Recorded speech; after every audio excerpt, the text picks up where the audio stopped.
आज का क्वेश्चन है 2.27 from the book digital design by Morris Mano and Michael D सेलेटी।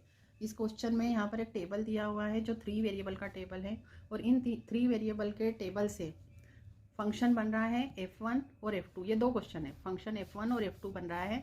तो यहाँ पर आप देखिए 3 वेरिएबल है मतलब 2 टू दी पावर 3 इनके डिफरेंट ऑप्शन हो सकते हैं। 0 0 0 मतलब 0 से लेकर 7 तक, है ना। तो ABC की ये वैल्यूज़ हो सकती हैं डिफरेंट। तो उसमें f1 की वैल्यू हो रही है यहाँ पर दी हुई है टेबल में 1 0 0 1 0 0 1 1, ये हो सकती है। और f2 की ये हो सकती है वैल्यूज़ यहाँ पर दी हुई है, ठीक है। तो यहाँ पर हमें f1 और f2 को बूलियन फंक्शन के फॉर्म में लिखना है और साथ में उसका हमें लॉजिक सर्किट भी बनाना है, ठीक है। तो अब हम f1 के लिए पहले करते हैं और फिर f2 के लिए करते हैं। तो अब आप f1 के लिए देखिए 1 कहाँ कहाँ पर है। एक तो 0 टर्म में है, फिर 3 में है, फिर 6 में है और 7 में है, ठीक है। तो हम f1 को लिख लेंगे कौन कौन सी मेन टर्म है। f1 is equal to summation of 0 3 6 and 7। अब आप 0 को कैसे लिखते हैं, 0 को आप लिखते हैं यहाँ पर थोड़ा शॉर्ट में मैं बता देती हूँ कि आप 0 को कैसे लिखते हैं। 0 को हम लिखते हैं 0 0 0। तो यहाँ पर ये 3 वेरिएबल हैं ABC।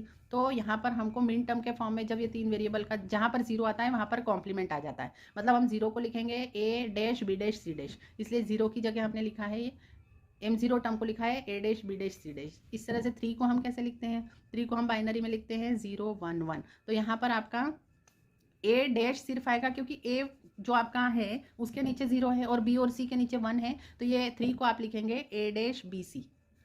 समझ में आ गया होगा। तो हमने यहाँ पर 3 को लिखा है A डैश BC। इसी तरह से 6 को क्या लिख सकते हैं हम, 6 को हम बाइनरी में लिखते हैं 1 1 0। तो 1 1 AB की जगह है तो ABC डैश, और 7 को लिखते हैं 1 1 1 तो ABC। तो इन सब में सम, ये समेशन है इसलिए सबके बीच प्लस आ जाएगा। तो f1 का जो बुलियन इक्वेशन हो जाएगा f1 is equal to A dash B dash C dash plus A dash BC plus ABC dash plus ABC। तो आप देखिए कि यहाँ पर ईच टर्म के बीच ये SOP फॉर्म है, सम ऑफ प्रोडक्ट्स।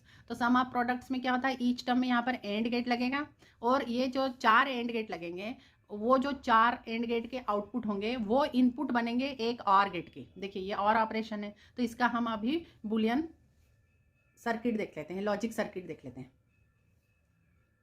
अब यहाँ पर हमें f1 में देखिए, आप f1 का फंक्शन जो आपने लिखा है उसमें देखिए आपको a की जरूरत है, a कॉम्प्लीमेंट की भी जरूरत है। तो a से लिया, एक नॉट गेट लगा दिया तो a कॉम्प्लीमेंट आ गया। सेम b से b कॉम्प्लीमेंट लिया with the help of not gate and same here c and c complement with the help of not gate. और यहाँ पर हमने जो अभी मैंने 4 टर्म बताई उन 4 टर्म के लिए यहाँ पर हमने 4 एंड गेट लिए हैं। तो ये 4 एंड गेट के आप कनेक्शन देख लेना। जैसे पहले में 0 है तो आपका a dash b dash c dash, तो आप a डैश से लेना। देखिए ये यहाँ पर हमने a डैश से लिया है कनेक्शन, बी डैश और सी डैश। ऐसे ये आपकी 0 के लिए जो आपकी जो मीन टर्म थी ना, जो 0 के लिए थी वो वाली टर्म इस एंड गेट के कारण मिली है। ये वाली जो आपकी मिली M3 मिली है और ये मिलेगी आपको M6 के कारण, M6 वाली। और ये देखिए A B C डैश, और ये मिली आपकी M7 वाली। इसमें ABC है तो ये A से आया है। ये यहाँ आप ऊपर देख ले, देखिए ये कनेक्शन देखिए, ये यहाँ पर डॉट बनी है ना, ये ऊपर जा रहा है देखिए A से। फिर अगला हमने ये B से लिया है तो ये B से जा रहा है और ये C से, देखिए ये थर्ड C से है तो ये ऊपर देखिए ये C पर गया है। तो इस तरह से ये चारों जो एंड गेट के आउटपुट है वो एक और गेट में जा रहे हैं,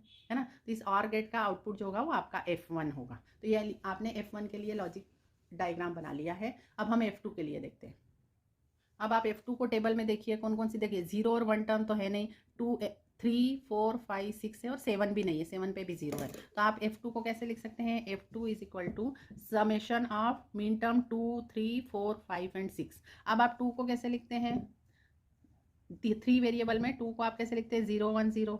और ये ABC 3 वेरिएबल यहाँ पर आएंगे तो जहाँ पर 1 रहता है वहाँ पर तो वेरिएबल आ जाता है, जहाँ पर 0 होता है वहाँ पर कॉम्प्लीमेंट आ जाता है। तो यहाँ पर A वेरिएबल है तो A complement, B C complement. तो हम 2 के लिए ऐसा लिखेंगे। तो देखिए यहाँ पर 2 है तो हमने लिखा है A complement B C complement. इसी तरीके से 3 के लिए लिखा है A कॉम्प्लीमेंट B C। इसी तरीके से 4 5 और 6 है ना। देखिए 6 का तो ऊपर एक्सप्लेन कर दिया था, मैं 5 का बता देती हूँ। 5 को आप कैसे लिखते हैं, 5 को आप लिखते हैं 1 0 1। तो ये हो जाएगा A B डैश C। देखिए जहाँ पर 0 है वहाँ पर B डैश आया तो ये 5 के लिए आपका आया A B डैश C। देखिए ये सेकंड लास्ट है ना, तो सेकंड लास्ट आपकी M5 है तो वो हो गया A B डैश C। तो ये आपका F2 हो गया। तो अब F2 में आप देखिए कितने एंड गेट की आवश्यकता होगी, 1 2 3 4 5। और वो जो 5 आउटपुट आएंगे एंड गेट के वो एक 5 इनपुट और गेट में जाएंगे क्योंकि यहाँ पर ये और ऑपरेशन है ना। तो अब हम इसका यहाँ पर बुलियन फंक्शन तो हमने F2 का लिख लिया है। साथ में क्वेश्चन में पूछा है कि आपको इस इक्वेशन का लॉजिक सर्किट भी बनाना है। तो हम इसका लॉजिक डायग्राम बनाते हैं। तो हमने जो ए पार्ट के लिए जो वेरिएबल्स लिए थे उसी को हम नीचे ले लेते हैं, इन्हीं की कनेक्शन नीचे ले लेते हैं। ये जो आपको यहाँ पर 6 वायर्स दिख रहे हैं, ये ए के लिए, ये ए डैश, ये बी बी डैश, सी सी डैश। अब इसके बाद ये यहाँ पर ये 5 एंड गेट्स हैं, ये 1 2 3 4 एंड 5 है ना। तो ये पहला जो आपका एंड गेट है वो किसके लिए है, ए डैश बी सी, मतलब ये कौन सी मीन टर्म आ रही है यहाँ पर, 2 के लिए, ये वाली 3 के लिए, ये वाली 4 के लिए, ये वाली 5 के लिए और ये वाली 6 के लिए। इनके रिस्पेक्टिव कनेक्शन यहाँ पर आगे करने हैं। जैसे यहाँ पर ए बी सी डैश है ना, तो ये वाला कनेक्शन आपको ए से लेना है, ये वाला बी से, और ये देखिए सी डैश से लिया। ये ऊपर आप देखिए तो ये उन्हीं रिस्पेक्टिव पॉइंट से कनेक्शन लिए गए हैं। इसी तरीके से आप सभी का चेक करके, मैं इसको थोड़ा सा छोटा कर देती हूँ तो आप पूरा देख पाएंगे। ये यहाँ तक F1 का है, उसके बाद ये F2 शुरू होता है, ये देखिए आप, ठीक है। उसके बाद ये 5 इनपुट इस OR गेट में गए हैं, तो इस OR गेट का जो आउटपुट होगा वो आपका F2 होगा। तो ये आपका लॉजिक डायग्राम हो गया है F2 के लिए, है ना। और सिर्फ अगर F2 का एग्जाम में आता है तो आप यहाँ पर ये 5 जो आपके आए हैं ना वेरिएबल्स, वो बनाना है यहाँ पर, ठीक है। Thank you for watching the video. If you are liking our videos then please like, subscribe and share our channel Gurukul by SP Kher।